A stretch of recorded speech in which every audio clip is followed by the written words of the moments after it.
Bismillahirrahmanirrahim. Alhamdulillahirabbil alamin. Allahumma shalli ala sayyidina Muhammadin wa ala ali sayyidina Muhammad.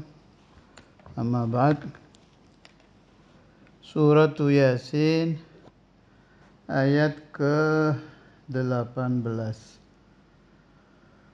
Jadi kemarin qalu rabbuna ya'lamu inna ilaikum lamursalun itu 16. Wa ma 'alaina illal balaghul mubin, ternyata ayat sendiri itu 17. Ya sekarang qalu inna tatayyarna ayat 18. Qalu, mereka menjawab,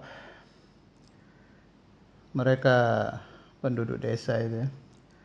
Inna, sesungguhnya kami tatayyarna bikum. Tatayyarna bernasib sial, bernasib malang, bikum karena kalian. La illam tantahu, sungguh apabila kalian tidak berhenti berdakwah maksudnya, lanarjumannakum, niscaya kami akan merajam kalian, wala yamassannakum minna, dan pasti akan merasakan kalian minna dari kami, adzabun alimun, siksaan yang pedih. Nah, ini urusan menganggap sial. Ini sudah dari zaman dulu ya. Jadi ada pemahaman di masyarakat desa, masyarakat gunung, bahkan di kota, kalau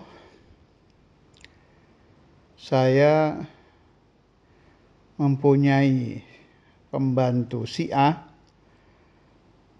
pekerjaan saya akan sial. Kalau saya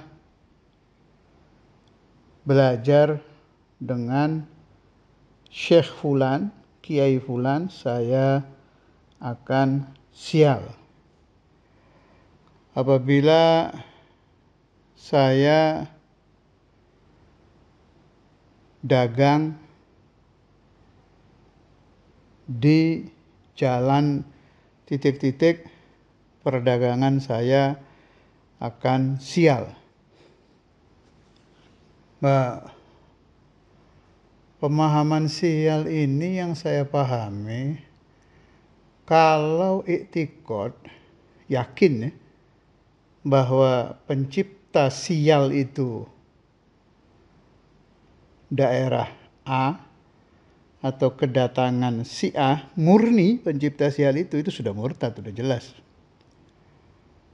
Sebab menganggap kejadian tadi sebagai Tuhan. Ini aqaid Ahlussunnah wal Jamaah.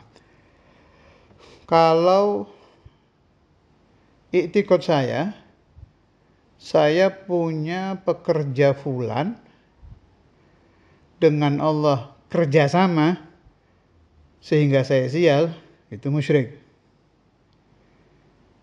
Dua-duanya keliru itu. Kan sudah jelas itu, ada hadis dari Syekhana Al-Imam Habib Abdullah bin Abdul Qadir Bil-Fiqih yang sering beliau utarakan kalau rebu kasan.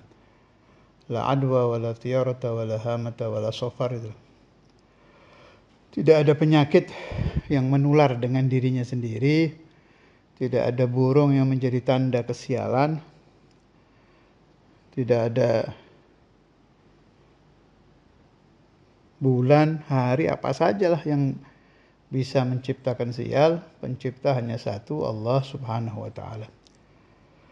Muncul pertanyaan, kenapa ulama-ulama, aulia-aulia itu melaksanakan sholat tolak bala, perbukasan itu? Pertama, di kalangan ulama berselisih pendapat ya. Ada yang membolehkan sholat itu, ada yang tidak.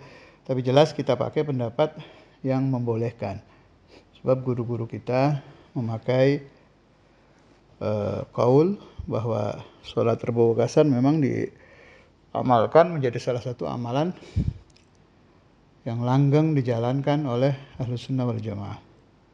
Kalau saya tidak salah ingat juga sebagian, nggak keseluruhan sih, sebagian ulama-ulama Nahdlatul Ulama juga mengamalkan ya. Ada juga yang menentang. Tapi penentangannya itu bukan masalah sial tidak sialnya shofar. Masalah ini kesunahan sholat berwukasan itu. Nah, kita kembali kepada yang diamalkan oleh masyaikhuna.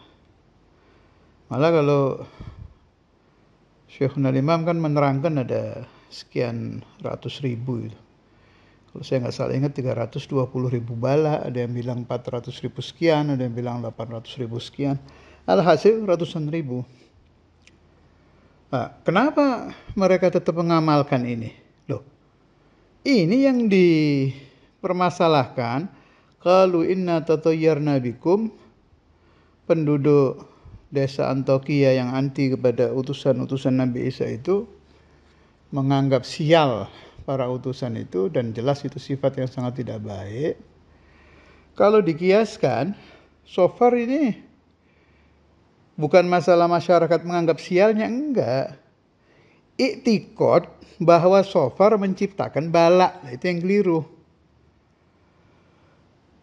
Menciptakan loh. Kalau bala terjadi di bulan shofar, murni diciptakan Allah Subhanahu wa taala sebagaimana ciptaan-ciptaan yang lain, tidak apa-apa, memang seharusnya. Nah, ada orang iktikad begini, yang menurunkan bala di bulan shofar hakikatan adalah Allah Azza wa Jal. Sekaligus yang mampu menolak bala pada bulan shofar hakikatan Allahu Azza wa Jal. Nggak ada masalah, tidak beda dengan yang menciptakan kemarin wabah apa itu, corona, hakikatan Allahu Azza wa Jalla. Yang menghilangkan wabah corona, hakikatan Allahu Azza wa Jalla. Tidak ada masalah, sudah seharusnya. Kita berobat dari wabah corona dengan kita sholat tolak bala itu sama. Syariatan saja sedang memohon kepada Allah Ta'ala supaya kita dijauhkan dari wabah corona.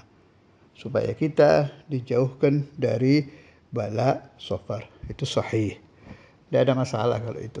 Tidak termasuk